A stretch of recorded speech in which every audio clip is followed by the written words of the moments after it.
that will cook. What comes to your mind when I say the word bread? Is it wonder? Well, I like to think of liquid cheese runoff.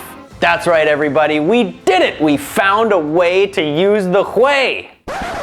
Hooray! Anyway, bread is nothing if not a spongy and absorbent delivery system for fat. And in this video, I'm going to show you, the viewer at home, how you too can pinch off a loaf with relative ease and passivity. And how with modern technology, you no longer need the gorilla-like forearm strength of an 18th century butter churning wench to make your very own butter at home. And finally, some hot tips on how you can charm your local butcher into giving you those precious, precious marrow bones for free. But that's going to be later in the video, so make sure you stick around to the end. First, we're going to start with the bread. Firstly, measure out 7 grams or 1 packet's worth of active dry yeast. Then measure out 2 cups of whey that you would have left over from the ricotta making process. If you don't have any of that, you can substitute with water, or milk, or stock, or any liquid really. In order to bring your yeast to life, you want to add a little bit of sugar so they have some food. Whoops! Stir it around until the sugar dissolves, and then add in your yeast, stirring a little bit just until everything's fully incorporated. Make sure your liquid is at about 98 degrees Fahrenheit or blood temperature, as this is the optimal temperature for yeast to come alive. Now just let it sit while the yeasts bloom, and while you're doing that, you can mix together your dry ingredients. Get 4 cups of all-purpose flour, add in a couple of hefty pinches of salt, and just whisk it around. After about 10 minutes, your yeast should look like my face after a night of drinking. Then pour in your yeast mixture into your dry ingredients and mix until thoroughly incorporated.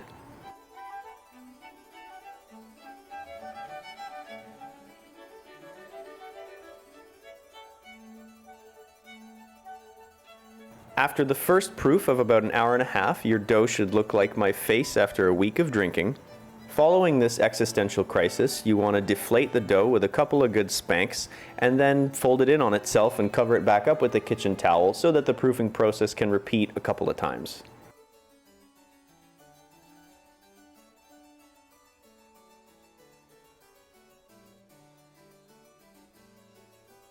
To prevent the dough from sticking to your hands whenever you fold it in on itself, just oil them up.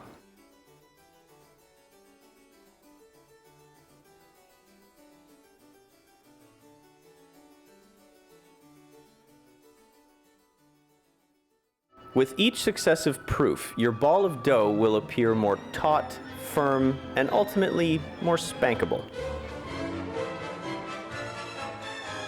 This is because every time you fold the dough in on itself, you're allowing for the development of gluten, which results in a chewier, more satisfying texture. Before you bake the bread, preheat your oven with the pot in it to 425 degrees Fahrenheit or around 210 degrees Celsius. While your oven is preheating, you can take your dough out of the fridge and allow it to come up to room temperature. Then very carefully place your ball of dough in the scalding hot pot. Take a sharp knife and score your dough. This will prevent the crust from breaking as the bread rises in the oven. Place your breaded pot in the oven with the lid on for about 30 minutes.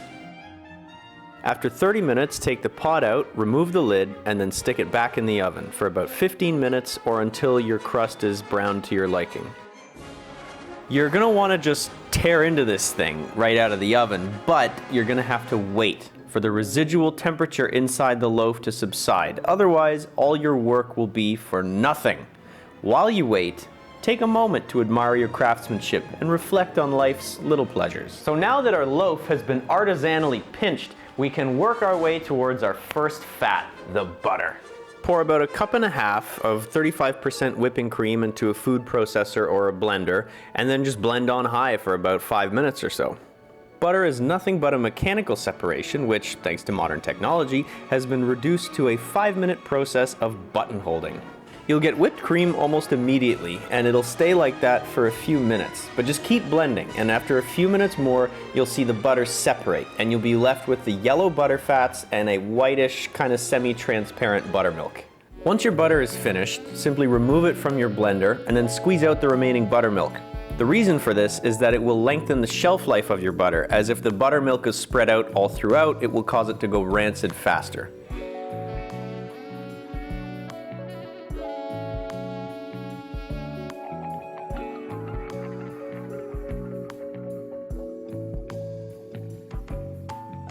Anyway, there's nothing better than enjoying some homemade bread with homemade butter that you made from store-bought products.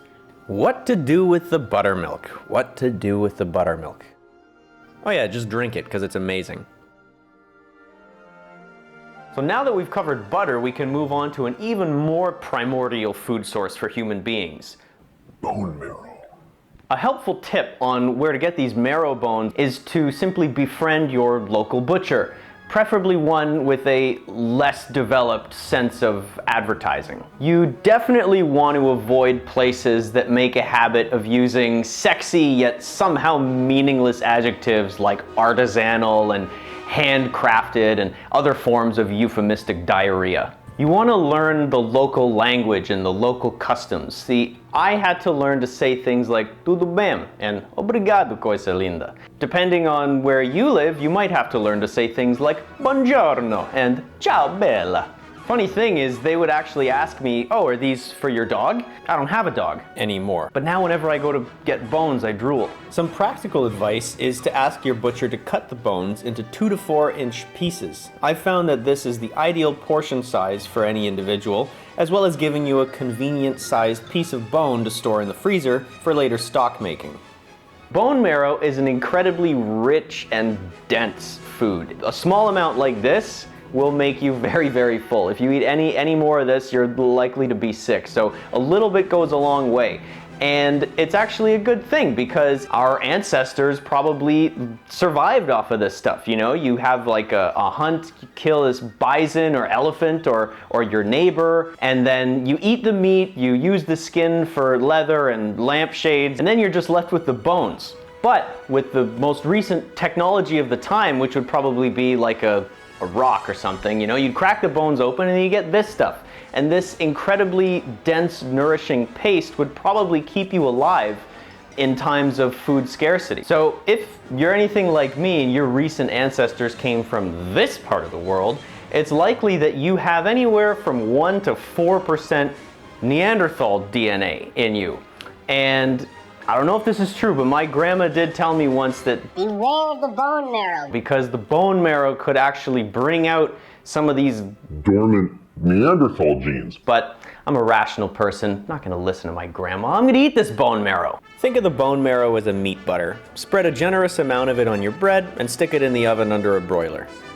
Add a little more flavor, get some little thyme leaves, right? And you can just sprinkle them on because they're actually gonna deep fry. Sprinkle a little salt over it, make sure you get it everywhere. All right, time to try our sort of deep fried meat butter bread. Yeah, it was good. It just tastes like deep fried bread with kind of like a more richer, meaty flavor to it. I don't know what my grandma was talking about though. I mean, like dormant, latent Neanderthal genes. I don't know what.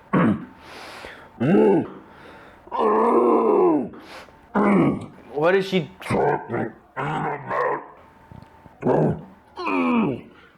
brow ridge, protruding, bones, thickening, eyebrows, thickening, genitals. unchanged. Oh God, knuckle hair. Only hope. Avocado toast. So close. One more time.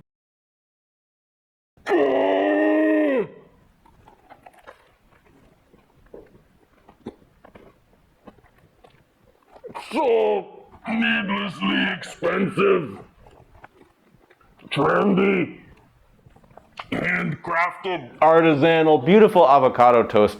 So good. Well, I hope you learned something. I know I did. How to repress traumatic memories. And as always, do what you love because nobody cares and it doesn't matter.